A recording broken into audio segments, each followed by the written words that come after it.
All right, everybody. I have found something wrong with this S&H engine that I actually did a review on a while back. This front bearing was leaking pretty bad. I had a lot of oil build up underneath the engine after racing. And I have noticed that this engine doesn't idle very low. And I was kind of thinking about that the other day, and I'm like, well, it's a new engine, and then I started to think about the oil buildup I saw, and kind of put those two together, and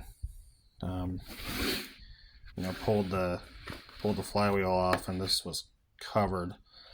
So, and just so you know, this engine only has like a gallon, maybe a gallon and a half through it. So for those of you that have this engine,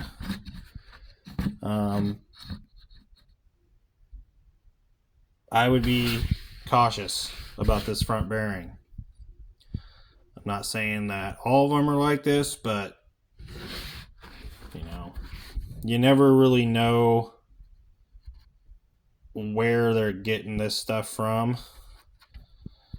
This engine is a little bit on the cheaper side of things, so all I can say is if they had the option of putting a better bearing in, I really wish they just would have done that, because I would have gladly paid a little bit more money to have a better bearing. I would have paid the $200 instead of $180 that I paid for this engine, no problem. So hopefully the new bearing I have coming, it's a ceramic bearing, it's gonna work out a lot better, and we'll have to see if we can get this thing to idle good and hopefully smooth sailing from here on out. But so far this engine has not been very impressive. Power wise it's good, but reliability, it's not scoring very good. So anyways, I guess the last thing I'll add is this bearing feels really good, but it leaks. So I guess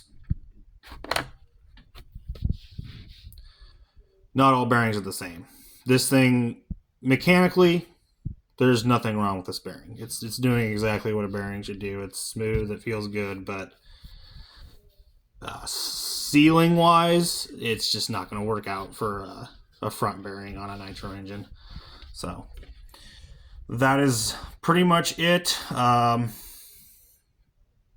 might give an update on this if I remember to give an update after I get the new bearing in and get it rocking again and racing. So have a good day.